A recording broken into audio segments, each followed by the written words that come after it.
verse na ito, matatransform talaga tayo dahil sobrang lalim ng sinasabi ng Galatians 2:20. Pray muna tayo. Hallelujah.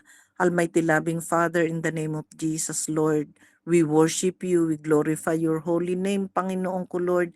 Maraming salamat sa mga testimonies, Lord, na nasaksihan mo, Lord. Maraming salamat sa aming fasi, sa opening prayer, sa praise and worship, lalo na sa mga testimonies, Panginoon ko, Lord, kung saan ikaw ang nadadakila, naluluwalhati at naiitaas, Panginoon ko, Lord. Maraming salamat sa mga puso na nagpapagal, Lord, nandirito at handang makinig ng iyong salita, Panginoon ko, Sister Fem, Sister Kat, Sister Gerani, Sister Aimam, si Sister Mary Joy, Sister Ed, Sister Marife, Sister Elvi, Sister Mary Ann, Sister Yoli, at ang inyong lingkod, Panginoon ko, Lord. At kung may ipapadala ka pa mamaya, Panginoon ko, Lord. Ama, alam mo po, Panginoon ko, Lord, maraming salamat for this message na ipinagkaloob mo sa akin, Panginoon ko, Lord. Ibaba mo lang po ako sa pinakamababa, Panginoon ko, Lord. At ikaw po, Lord, ang maglagay ng mga salita sa labi ko. Lord, I want it to explain to them in the deepest way according to you, Holy Spirit. But I just don't know, maybe I will be run out of words, Panginoon ko. Kaya I ask you, Lord, to empower me to manifest in me, to manifest in me, through me, Panginoon ko, Lord.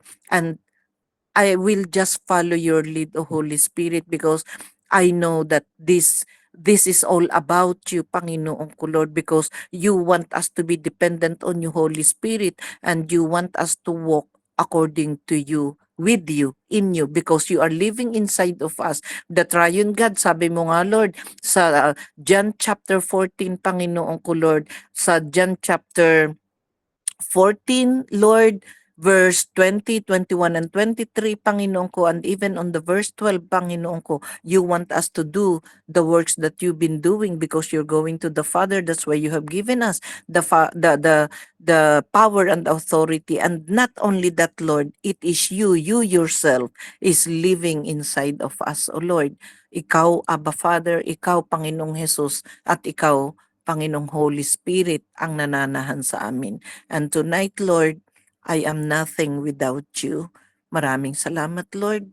At lahat ng gagawin ng kaaway, Satan, you are defeated foe. We are the children of God. I decree that we are seated in the heavenly realms and you are under our feet. You are disarmed according to Ephesians 1:3. Wala ka ng power and authority because of the cross. Maraming salamat, Panginoon ko, Lord. Sa iyo po ang mataas na papurit pagsamba sa pangalan ni Jesus. Amen, amen, amen. So, may apat tayo na distinct theological truths about our text. Number one, I have been crucified with Christ. This is spiritual. Kasi dati noon sabi ko, paano ako napako sa cross? Paano ako kasama ni Jesus? Pero while I am reading the Bible from beginning to the end, na paulit-ulit, and then I ask the Holy Spirit to manifest in me, to let me experience the mystery, to let me experience His power while reading the Bible para maunawaan, magkaroon ng spiritual understanding at ito mga anak. Kaya I can confess that I am seated in heavenly realms with Jesus Christ, and Satan is under my feet. And why I can say I have been crucified with Christ? Dahil yun ang sinasabi ng Biblia. And napakaganda nitong we have been crucified. It is not literal. It is the reality.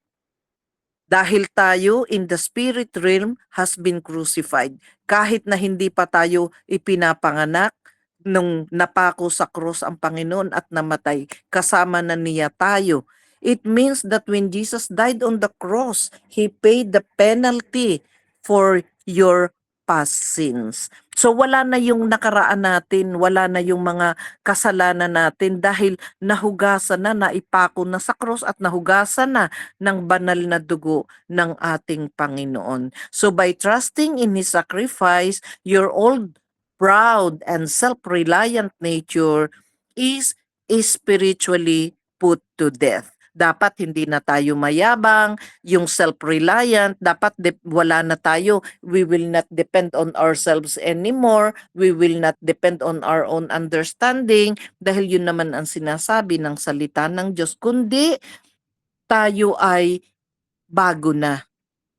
We are dependent on the Holy Spirit na at dahil tayo ay pinalaya na sa konsensya natin, we are no longer guilt yung sa ating mga kasalanan at we are no longer condemned. Wala nang condemnation tayong mga anak ng Diyos because we are living now in the under the new covenant, the blood covenant of Jesus Christ. Yun yung naglinis sa atin. We are no longer living by the law.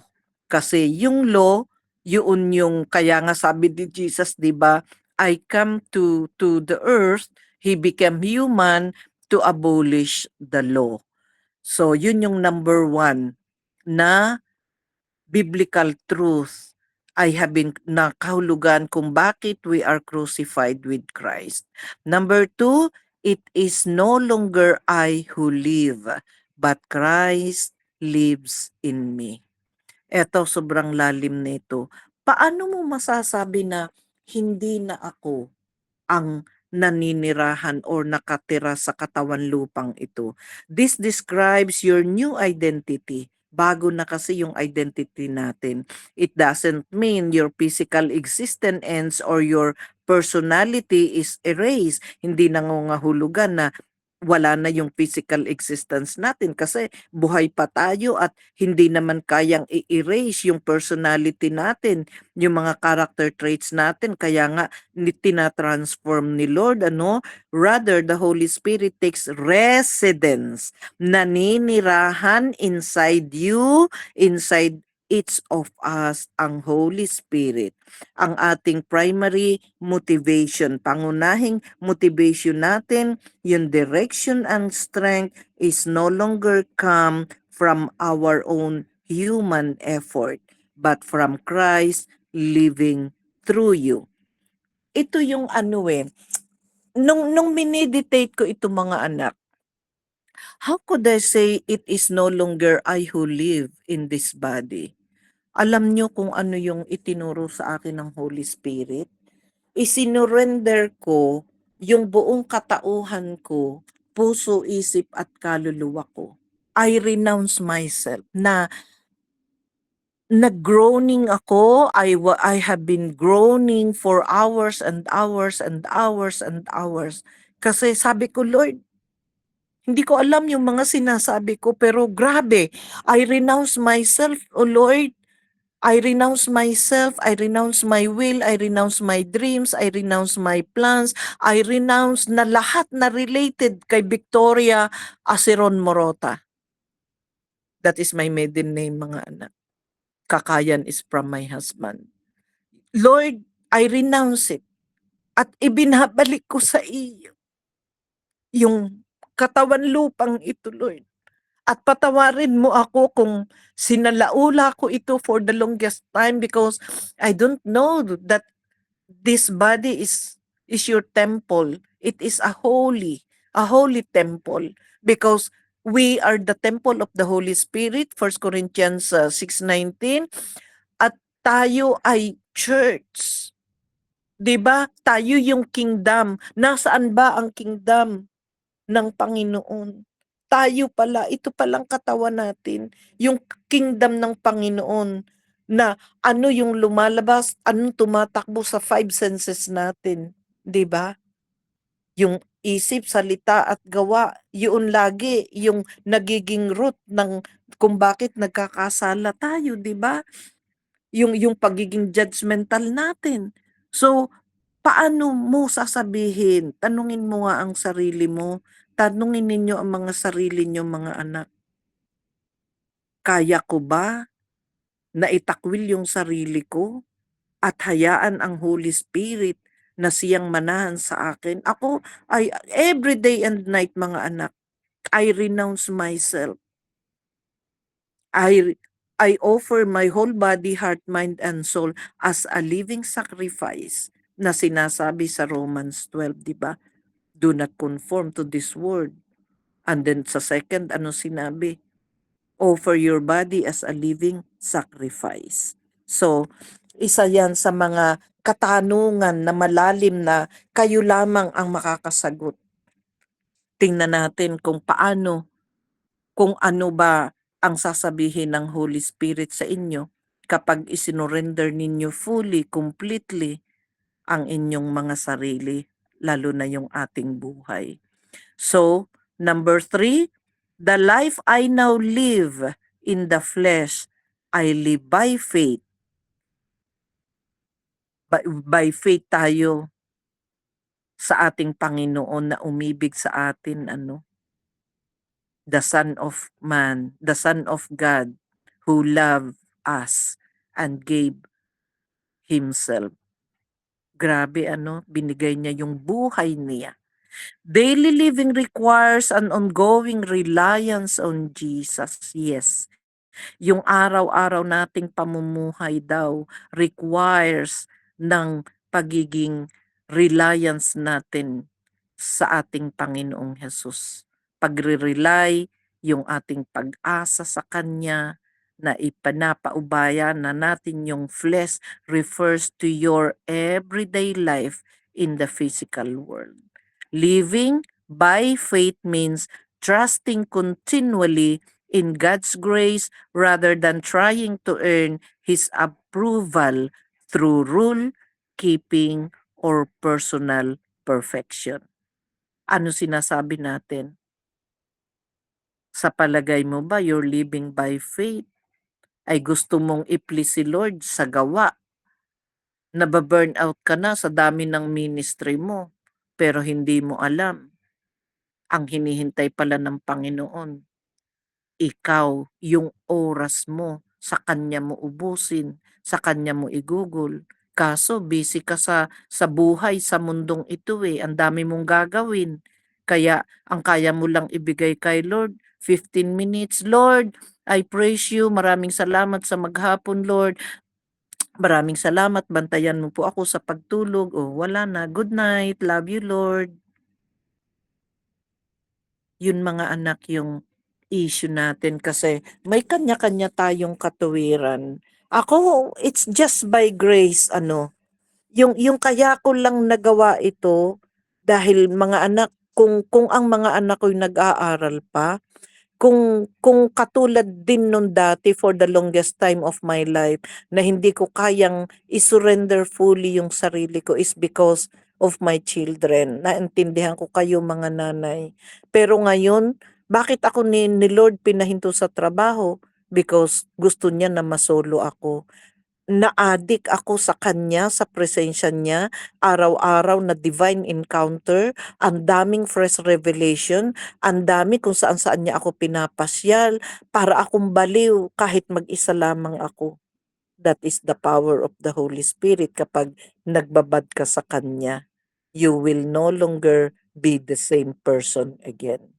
At kaya mo na mag-spend ng hours and hours and hours and hours.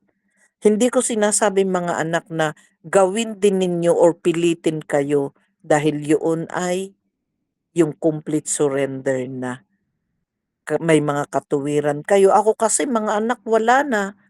Wala na ang asawa ko. Pinakuha ko na kay Lord. Yes, to be honest. At inayos na rin ni Lord ang mga anak ko. So I'm just living for Him. Na siya lang yung bawat hininga ko. Siya yung bawat tibok ng puso ko. Siya yung buhay ko. He is all. He is my all in all. Kaya nasasabi ko yung mga bagay na ito, mga anak. Pero I just hope and pray. I just pray, mga anak, na nakikita ni Lord ang bawat puso natin, na maging dalisay din at tunay ang pagsusurrender natin sa Kanya. So, number 4, and the last theological truth, in the Son of God, di ba? Yung faith natin in the Son of God who loved me and gave Himself for me. This is the motivation behind the new way of life. Your surrender is a natural response of love to Jesus, who willingly sacrificed Himself for you personally. Naalaala ko itong pag-surrender ko kay Lord. Sabi ko, Lord, yung buhay mo ibinigay mo sa akin because of the unconditional love, because of the eternal love that you have given me. Pero tinanong ko rin ang Holy Spirit, Lord, kaya ko na po bang ibigay sa iyo yung buhay ko? Kasi nandito pa rin ako sa Bahrain, dinala mo ako dito eh. Ngayon, what about Lord yung sa pag-share ko ng word sa mga taga rito, pupugutan ako ng ulo or i-stone to death ako or ipapako ako ng pabaliktad. Lord, kaya ko po bang gawin yun? Kaya ko po bang tiisin yun? Willing na po ba akong mamatay for you? Yes, mga anak, dumating na ako sa punto na yan. At alam mo ang sagot ng Holy Spirit, yes. Yes, dahil yun din yung gusto ng buhay ng puso ko na, Lord, buhay sa buhay ano, yung buhay mo. Kaya nga sa pagsasauli ko ng buhay ko, sa pagre-renounce ko ng buhay ko, sinasabi ko, Lord, ikaw na yung nabubuhay dito. Kaya sinasabi ko, tuhod mo 'to, buto mo 'to, yung human anatomy ko, yung human anatomy mo, i-activate mo because your mind, I have your mind. Sabi sa 1 Corinthians 2:16, di ba? We have the mind of Christ and we are one with Him. Kaya pag nakikipag-usap ako, Lord, I have nothing to do with this body anymore. Please take over, Lord. Take the full control. Kasi lalo na yung 'pag may time na nagkakasala pa rin ako, Lord. Hindi ko man na i-voice out yung tumakbo sa isip ko, pero nagkasala ako, Lord. Kaya yung mga bagay na gano'n na madali yung immediate yung prompting or conviction ng Holy Spirit, sa talagang mapapaisip ka, "Hey Lord, how can I live? How can I be transformed like you? My mind is wandering somewhere." Minsan nagbabasa ako ng Bible, kung ano-anong tumatakbo sa isip ko, it sounds familiar, mga anak. Hindi hindi lang ako, tayong lahat. Wala pa tayo sa spiritual body natin. Kaya let's ask ourselves, ano yung ating title? Are you walking in the Spirit or are you living in the Spirit? So, yun yung mga bagay na inyong imi-meditate, anak. The whole Galatians 2:20. So, yung context ng Galatians 2 is how the believer is made right with God. False teachers were telling the Galatian churches that faith in Christ was not enough. Hindi raw enough yung faith in Christ, sabi ng mga false teachers, pero pinatunayan niya ni Apostle Paul. To be saved, they said believers must also be circumcised and become Jewish. No, ang circumcision is not by the physical action. It is the spiritual, Only then would they be holy, right with God in Galatians 2:15-16. Anong sabi ni Apostle Paul? Paul counters that idea. We who are Jews by birth and not sinful Gentiles. Grabe, binuli tayo ng mga Jews, because we are Gentiles. So, know that a person is not justified by the works of the law, amen, but by faith in Jesus Christ. Kaya nga sinabi ng Panginoon, di ba? Hindi kayo na-save dahil sa inyong gawa, dahil tayo daw ay magyayabang. Nasa ministry ako ng deliverance, ako'y nagpi-pray, ako'y nasa Sunrise Prayer Group, ako'y LG leader, ako'y ganito, ako'y ganyan. No, wala tayong maipagmamalaki, sabi ng Panginoong Hesus, because we are saved by faith in Christ, by grace, through faith in Christ. So we too have put our faith in Christ Jesus, that we may be justified by faith in Christ and not by the works of the law. Kasi hindi na tayo mga anak na bubuhay under the law, dahil tayo ay under na sa new covenant. Tinubos na tayo, tinugasan ng banal na dugo ng ating Panginoong Hesus. Paul says, through the law, I died to the law so that I might live for God. Ang ganda ng sinabi ni Apostle Paul, Galatians 2:19 yan. Through the law, I died to the law. Namatay siya doon. Because the law is sin. Doon yung measurement ng sin, imagine mo, hindi lang 10 yung commandments, yung commandment ng Panginoon, it's, to be accurate, is 613. 613 or 15. So i-summarize lang yun into 10, and then the Lord Jesus Christ summarizes it into 2, yung pinakamahalaga, to love Him with all our hearts, with all our soul, with all our mind, And then what? Love your neighbor as yourself. To love our enemies, So while Paul was trying to please God by keeping the law, he was not really living for God. The more he tried to keep the law, the more he saw how much he failed. Tingnan mo.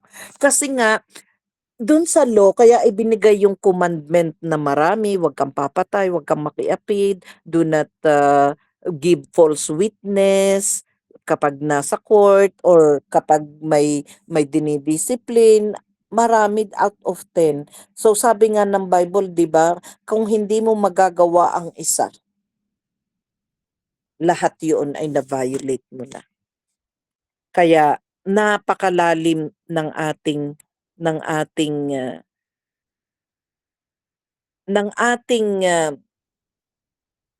pagiging Kristiyano. Kaya hindi hindi basta-basta. Yung being crucified with Christ means that we are new creation. If anyone is in Christ, the new creation has come. Pero paano natin masasabi na new creation tayo at namumuhay na tayo, nakaisa ng Holy Spirit, if we will not surrender ourselves fully, and if we will not be dependent on the Holy Spirit? Kasi sa akin na lang, mga anak, yung sa dinadanas ko ngayon, there were times na, Lord, uuwi na po ba ako? Pero bakit wala kang sign? Bakit not sign? Wala ka pong sinasabi. Lord, may gagawin pa po ba ako rito? Ano pa po, Lord, yung gagawin ko dito, Lord? Magkakatrabaho pa ako, mga anak. Inalis na ako ni Lord sa trabaho. Imagine niyo, 2019, 20, 21, 22, 23, 24, 7 years akong walang trabaho. And that 7 years is fullness this year. Kaya tingnan ninyo, nung akala ko hindi na talaga ako makakapagtrabaho, may nag-offer pa sa akin na US-based naman. I was sent by Malaysian company, pero yung ngayon na hinihintay ko na matapos ang gera, it's a US-based company, mga anak, na much higher yung promotion. Oh my God. Alam nyo ba na yung series of promotion, or yung different level ng pagpo-promote ni Lord sa akin, inuna muna niya yung spirit realm. Yung spiritual ko, anak, na sabi nga ng Panginoon na pati ang ating kaluluwa will prosper. I can boldly say yes. In the spirit realm, ang yaman, yaman, yaman ko na, mga anak. Hindi kayang tumbasan in the physical realm. Ang kayamanang ibinigay, ipinaparana sa akin ni Lord in the spirit realm. Kakaiba. It's uncomparable. Yes, ako ang pinakamayamang mananampalataya sa balat ng lupa. I can brag about it because of the Holy Spirit and because of what He is doing to me every day and night. Pero in the physical realm, so what? Let them judge me. Mayroon nga akong narinig, bakit wala yang ginagawa? Bakit yan ay ganyan, ganyan, ganyan? Marunong ka pa kay Lord, tanungin mo si Lord. Dahil sa kanya lang ako umaasa. Sabi ko nga sa mga anak ko, minsan one time nagkasamaan kami ng loob ng aking anak dahil makulit siya. She always tells me na uwi ka na ma, ganun, ganun, ganun. Tapos sabi ko, anak, is it not clear with you na susunod lang ako sa Panginoon pag pinauwi ako? 'Di ba? Sinabi ko na sa inyo na ang buhay ko ibinigay ko na kay Lord. And then she kept quiet. Hindi na siya kasi every time araw-araw na mag-uusap kami, "Ma, uwi ka na." O "Ma, ano, mag-book na ako ng ticket." O "Ma, anak, it's not up to me." Kaya mga anak, ask yourself, being crucified with Christ means that we have a new love, the lust of the flesh and the love of the things of this world have been crucified. Galatians 5:24. Now we love Christ though we have not seen Him. Yan ang statement ni First Peter 1:8. Being crucified with Christ means that we have a new commitment. We are dedicated to the service and glory of the Lord, and that dedication destroys selfishness. Hindi na tayo selfish, kundi selflessness. Hindi na tayo makasarili, kundi hindi na natin iintindihin ang sarili natin, kundi lahat para na sa Panginoon, para na sa mga ipinagagawa niya sa atin, to serve Him, to serve ang ating mga kapwa, to serve, to be in the ministry at kung ano pang ipapagawa sa atin ng ating Panginoon. And surpasses ties to family and friends, we have taken up our cross to follow Him, na sinasabi sa Matthew 10:38. 'Di ba?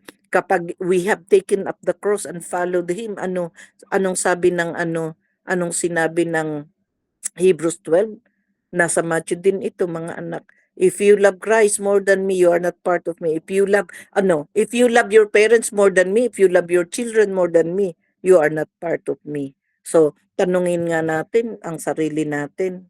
Mas mahal ko ba si Jesus kaysa tatay at nanay ko? Ako, tinanong ko ang sarili ko, Lord, sorry, I ask forgiveness. Dahil dati ang sinasabi ko, my children are my life. Sila yung buhay ko, ang aking mga anak. Pero nung sinabi ni Lord, my goodness, sinampal ako. If you love your children more than me, you are not part of me. Oh my God, sorry Lord. Kaya ngayon, Lord, sa iyo ko na po inihahabilin, sa iyo ko na po iniaalay ang buhay ng aking mga anak 24/7. But Lord, help me to be contented with you, with your love, na wala akong hahanaping pagmamahal. Wala akong hahanaping tao para mahalin ako't pasayahin ako. Yun anak, yung tunay na pag-surrender. Aywan ko kung tama ba, kung kulang pa ba sa Panginoon. Alam kong kulang pa. Dahil tingnan mo nga ang Panginoon, lahat tiniis niya. Pero nakafocus lang siya sa ipinapagawa ng Ama. Ako, tinanong ko rin ang sarili ko, Lord, nakafocus na po ba ako sa ipinapagawa mo sa akin? Hindi pa, mga anak, napakalayo pa. Nag-uumpisa pa lang ako. So being crucified with Christ means that we have a new way of life. At one time, we followed the ways of this world and of the ruler of the kingdom of the air. Yes, pero tinalikuran na natin. Sabi nga ng isang pastor namin, wag na tayong mag-renew ng contract sa dating employer kasi dati daw ang employer natin ay si Satanas, ngayon ay si Jesus na. Kaya kay Jesus na lang tayo. Dito na tayo sa bagong employer. Sabi sa Ephesians 2:2, but the way of life was nailed to the cross. Now we follow Jesus, the author and finisher of our faith, and we seek to please Him in every way. Hebrews 12:2 pala yun. Hallelujah, Lord.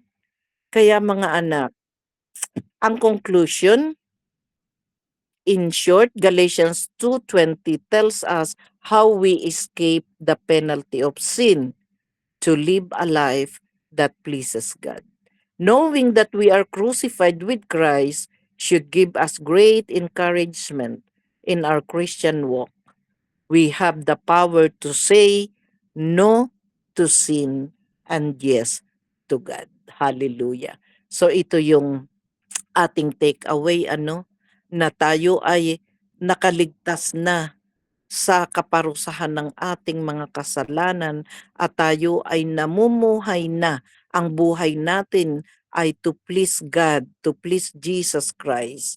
So, knowing that we are crucified with Christ daw, mayroon na tayong, dahil tayo ay may buhay na nawalang hanggan, mayroon na daw tayong kapangyarihan na tumanggi sa kasalanan at yes sa ating Panginoong Hesus. Glory be to God. Maraming salamat, Panginoong ko, Lord. Wala po kaming magagawa, Lord, kung wala ka. Maraming salamat sa paulit-ulit na paalala mo sa amin, Lord. Alam namin na kulang pa ang aming ginagawa para sa iyo. But Lord, help us, Lord. We want to be like you, Lord Jesus. We want to be transformed, O Lord. Gusto namin na katulad mo kami na nakafocus ka lang sa Diyos Ama nung nandito ka sa lupa. Regardless sa iyong hirap na idinaanan, sa hirap at pagod at pasakit dahil sa kagustuhan mong kami ay maligtas. Sa kagustuhan mong kami makapiling mo diyan sa langit.